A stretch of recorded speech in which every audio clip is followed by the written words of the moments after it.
Le Dodge Hornet, véhicule récemment dévoilé par Stellantis, Chrysler, Fiat Chrysler Automobile. En fait, dans les 20 dernières années, cette compagnie-là a changé de nom plusieurs fois. Peu importe. C'est une compagnie qui fait des choses très, très, très différentes des autres.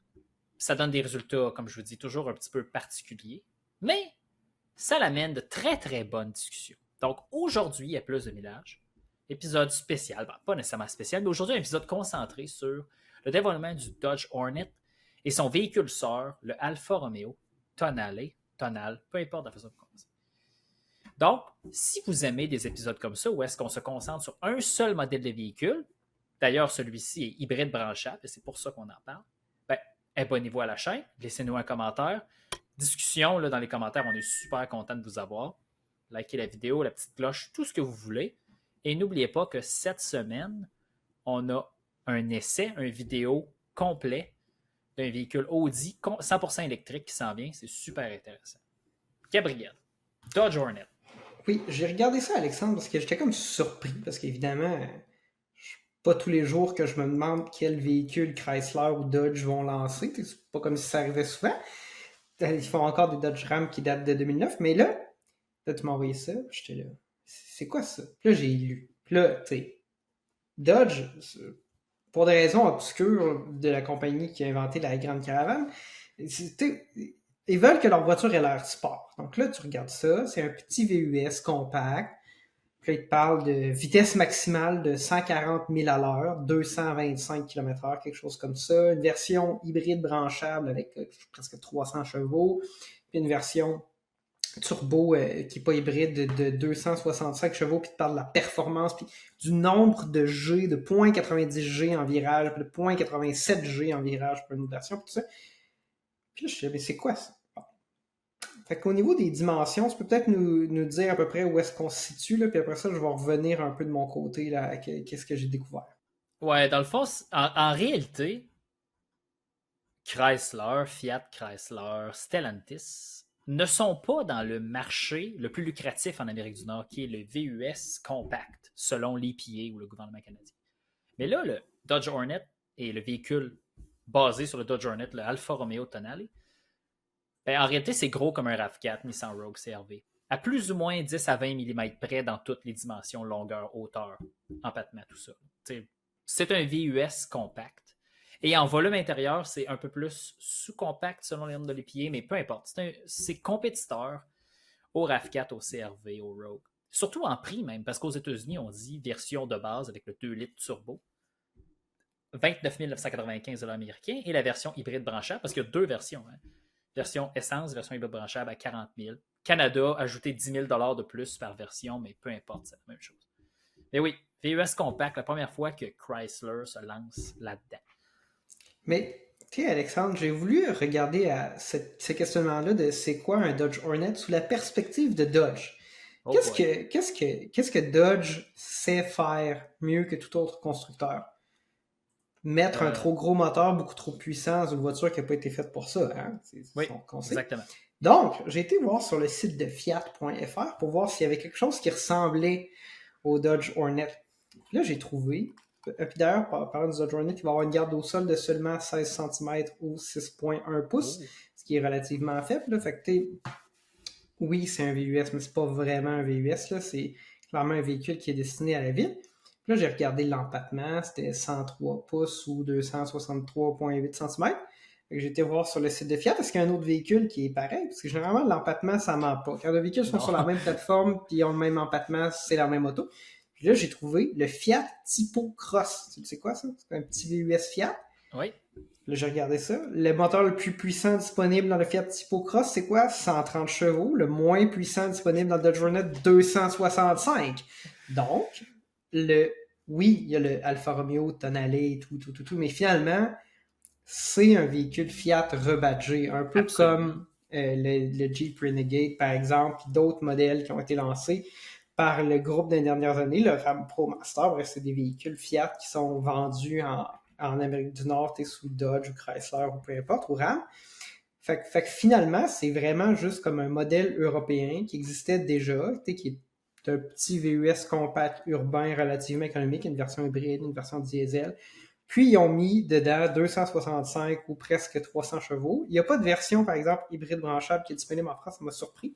Parce que généralement, les Européens sont bons pour Oui, offrir des véhicules, des versions hybrides branchables de tout. Mais là, il y a une version hybride avec je pense que c'est un 1.3 litres ou un 1.5 litre. avec un système 48 Ouais, volts. De quoi c'est de. Il ça. appelle mild hybrid, là? Ouais. 1.5 avec un système exactement, mild hybrid, puis une version 1 litre régulière de 100 chevaux, puis après ça, il y a une version diesel de 130 chevaux. Fait que c'est comme surprenant. C'est comme si je me serais pas attendu à ce qu'ils rajoutent une version hybride branchable, quoique Chrysler nous a montré dans les dernières années avec le Wrangler 4XE puis le Grand Cherokee 4XE qu'ils sont capables de créer des modèles hybrides branchables à partir de véhicules qui ont déjà sous la main dans leur gamme de produits. Fait que je pense que c'est ça en fait. Fait que là, maintenant que je t'ai donné cette nouvelle perspective-là, qu'est-ce que tu penses de Dodge?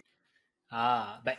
En fait, moi, tu sais comment que je fonctionne. Moi, j'y vais toujours par la plateforme, puis d'où est-ce que ça vient. Puis je reviens un peu à ce que tu dis. Fait que, évidemment, le Dodge Hornet, l'Alfa Romeo Tonale, c'est sur la même plateforme que le nouveau Compass, puis le nouveau Commander, ce véhicule chinois, là, c'est un peu compliqué à dire, là, mais anyway, le nouveau Compass qui a été lancé en 2017 en Amérique du Nord, c'est.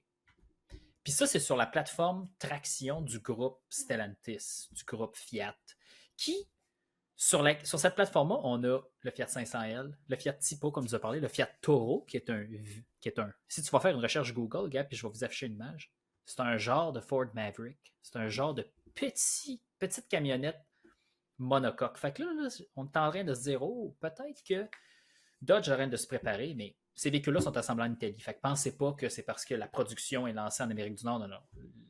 Le Dodge Hornet va être assemblé en Italie sur la même ligne que l'Alfa Romeo. Mais tout ça pour dire que cette boîte à outils-là, cette petite plateforme-là de traction de Fiat, ben, il y a plein de véhicules là-dessus. Il y a l'Alfa Romeo Mito, qui est une voiture sous-compact, le Fiat Grande Punto, qui est une voiture qui est en production, qui était en production de 2005 à 2018. Depuis la fusion avec le groupe Peugeot Citroën, ben, beaucoup de petits modèles Opel aussi.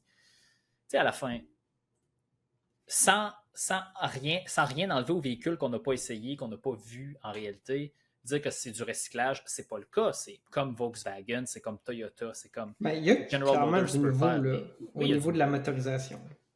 Ben, c'est la motorisation de base du Jeep Wrangler.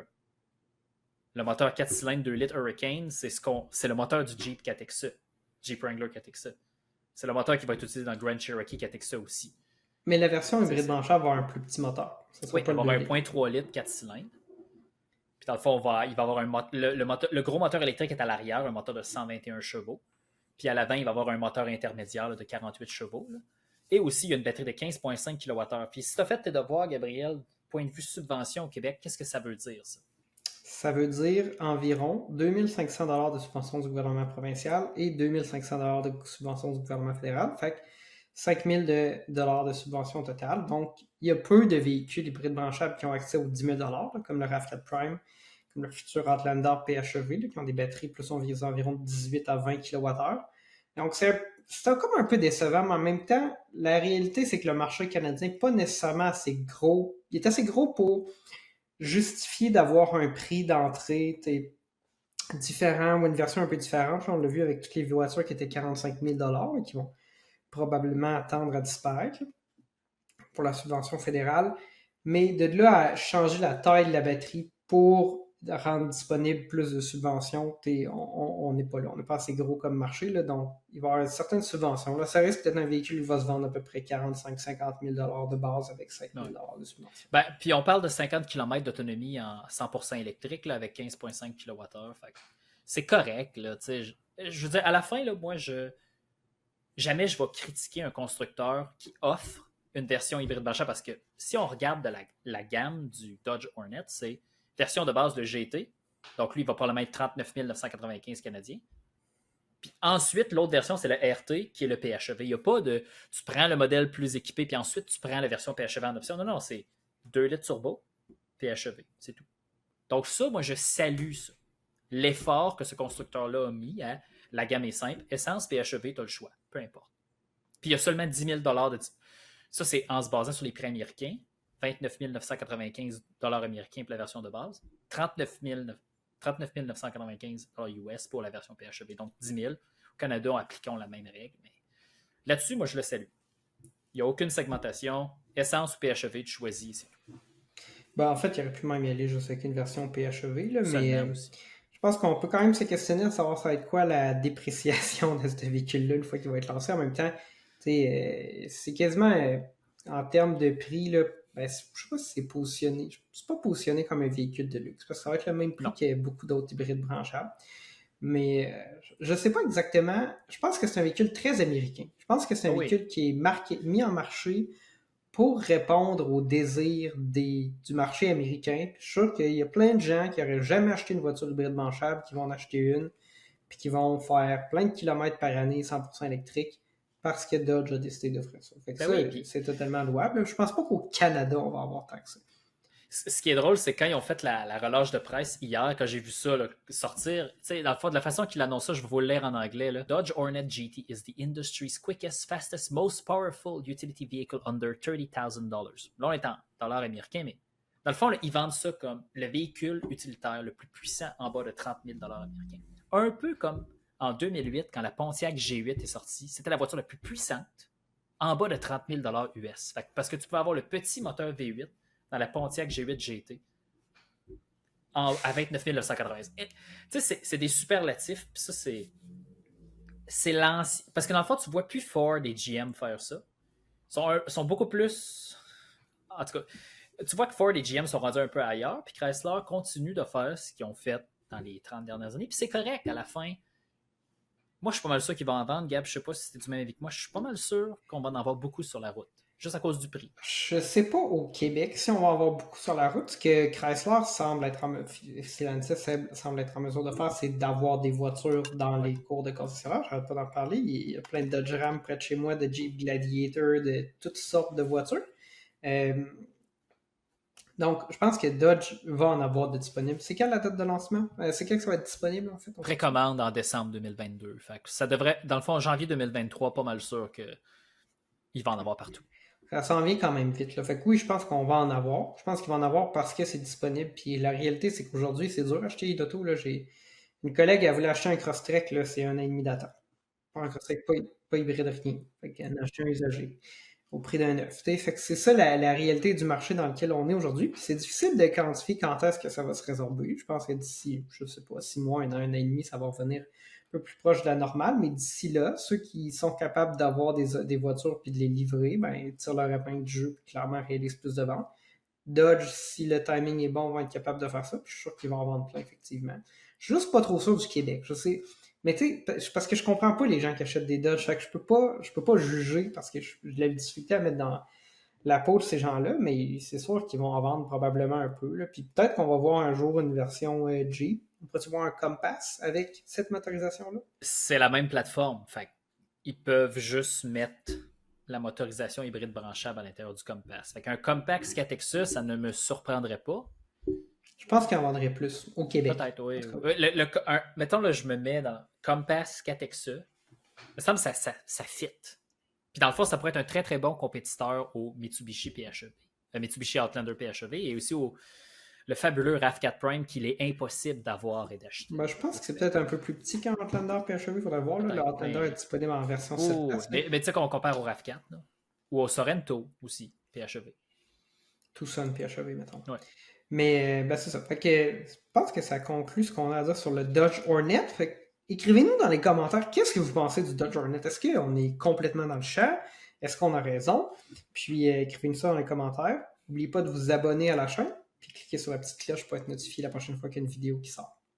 Absolument. Donc, merci de votre écoute. Et n'oubliez pas que ce vendredi 19, ben dans le fond, on a notre revue complète, comme je vous disais, d'un véhicule électrique, 100% électrique Audi qui sort. C'est super intéressant. Donc, on se verra aussi dans cette vidéo.